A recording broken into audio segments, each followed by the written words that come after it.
aujourd'hui. Et on rejoint tout de suite l'équipe de 100% Nouvelles. 15h30, c'est le moment d'aller retrouver notre collègue Mario Dumont. Bon après-midi, Mario. Bonjour. Alors, jour 17 de ce conflit entre le Hamas et Israël. Et il y a de ça à peu près une heure, Mario, le Hamas qui a confirmé la libération de 2 autres otages, 2 femmes. On a parlé tout à l'heure à Nicolas Rosenbaum. Il croyait qu'elles seraient peut-être d'origine israélienne ou qu'elles avaient une double nationalité. Le Hamas justifie cette libération pour des raisons humanitaires pressantes, grâce à une médiation avec le Qatar, comme vendredi dernier avec les 2 Américaines, mais cette fois-ci à l'Égypte aussi. Qu'est-ce que ça signifie, selon toi?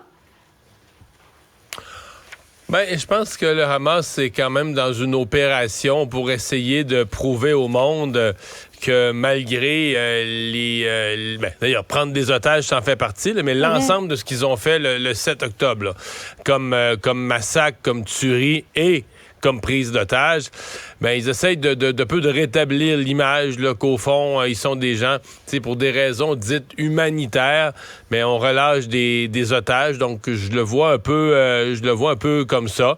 En même temps, ça nous dit que ça, plus le fait que là, à date, il y a eu 3 convois en 3 jours humanitaires qui ont pu rentrer à Gaza.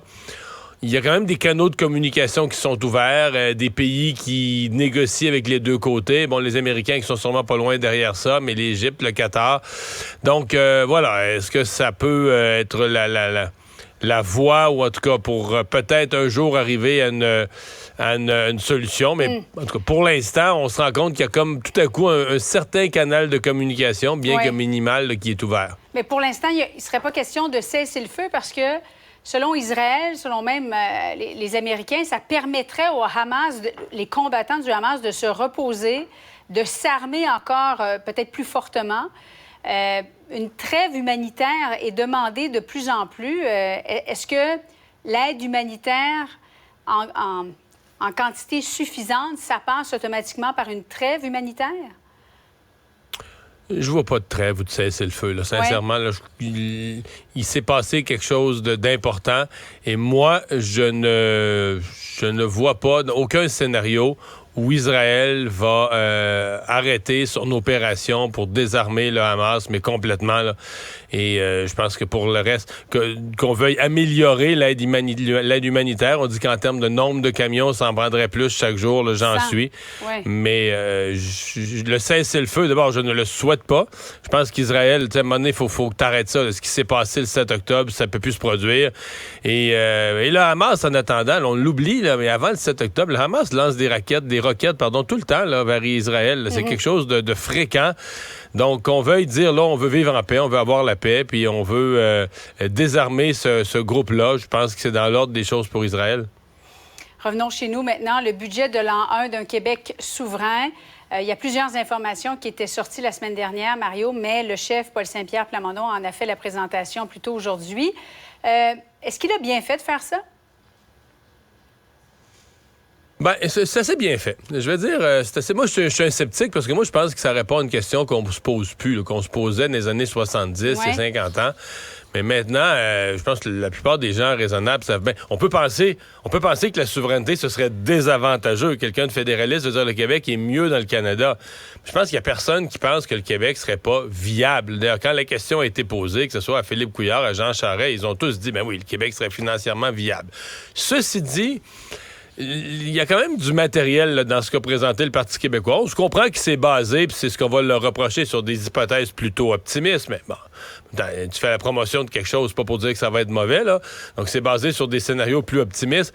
Mais toute la question de comment le Canada est mal géré, si le portrait qu'il présente du Canada sous Justin Trudeau, ça donne à réfléchir. Là. Quand Justin Trudeau est devenu premier ministre, il y avait 257 000 fonctionnaires au Canada.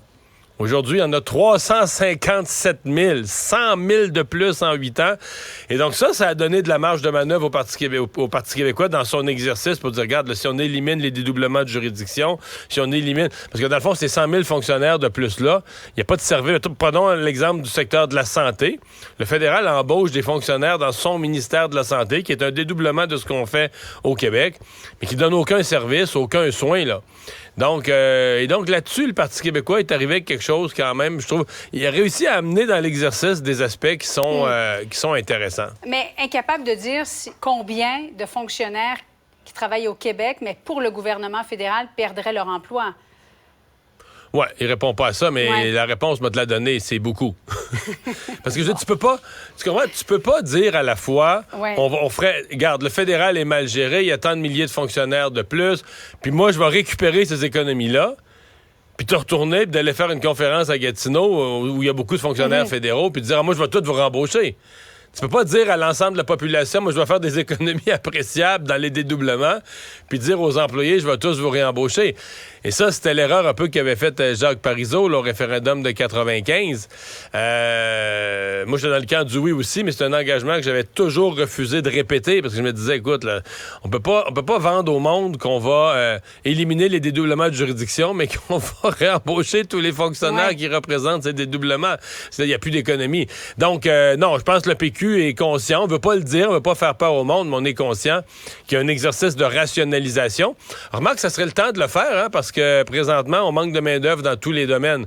Fait que t'auras pas d'époque plus facile pour faire ce genre de rationalisation si ça doit être fait. D'ailleurs, c'est renversant que le gouvernement fédéral ait embauché dans cette période de pénurie de main-d'œuvre 100 000 fonctionnaires de plus. Là. C'est ahurissant. Ouais. En l'espace de 8 ans, tu le disais, Mario, importation, exportation, qu'est-ce qui arriverait advenant un Québec souverain? Ben, c'est là. Tu sais, dans le fond, le Québec est libre-échangiste de nature. Donc, le Québec a toujours dit qu'il souhaiterait faire partie de l'ALENA, participer aux grands accords de libre-échange. Alors, il n'y a aucune... Tu sais, autant... Dans le passé, dans le référendum de 95, encore aujourd'hui, tu n'entends pas vraiment personne du côté souverainiste dire qu'on veut se refermer économiquement. Mais là, après ça, toi, il y a ce que tu veux, mais il y a ce que les autres sont prêts à négocier avec toi. Fait que, dans un scénario où le Canada serait bien choqué, puis dirait, nous, on veut pas les avoir dans l'ALENA. C'est pour ça que l'exercice fait par le PQ est un exercice bien fait, mais dans un regard optimiste sur les choses où les ententes se renégocient bien, les affaires vont assez rondement. Suivre leur cours, ouais. Ce qui est pas impossible, là, mais c'est ça. Quand tu poses un geste comme ça, tu dis, mettons, si les Québécois votaient oui, ben, faut que tu sois prêt à assumer un certain risque, de dire, regarde, là, ça va brasser dans la baraque pendant 2-3 ans, puis là, on est prêt à ça. On fait pas d'omelette sans casser des œufs, puis je veux dire, quand tu veux te construire une maison, tu mets la pelle dans la terre pour construire un salade, creuser un salade, tu vas peut-être trouver quelques surprises, mais c'est ça l'affaire, là, faut. Mais dans son document, le PQ explore pas beaucoup, disons, les scénarios où ça tourne mal ou ça tourne croche, là. En même temps... L'exercice a respecté, faut voir que sur le plan méthodologique, l'exercice a respecté la méthode Bélanger-Campeau. Alors, reportons-nous, là, 30 ans en arrière, un peu plus. C'est Robert Bourassa qui est premier ministre, échec de l'accord du Lac-Métis, ils ont créé ce qui est la plus grande commission parlementaire et extra-parlementaire de l'histoire du Québec, je pense, là, sincèrement. Et eux, quand ils ont fait l'évaluation de ce que serait le budget de l'an 1 d'un Québec souverain, etc., ils avaient des moyens. Écoute, c'était le gouvernement qui faisait l'exercice, parce que le PQ l'a fait dans son histoire. M. Parizeau l'avait fait dans les années 70. Mais quand Bélanger-Campeau l'a fait, il y avait accès aux fonctionnaires du ministère des Finances, il y avait accès à toutes les meilleures ressources. C'est le gouvernement qui pilotait l'exercice. Et donc, ils ont établi une méthode. Et quand François Legault a refait le budget de l'an 1 d'un Québec souverain en 2005, il a réappliqué, dans le fond, il a gardé la méthode, le tableau Bélanger-Campeau, puis il a remis les nouveaux chiffres. Et le PQ a fait la même chose aujourd'hui en se disant, regarde, là, si on change la méthode, on va se faire dire, regarde, là, t'as joué des règles du jeu.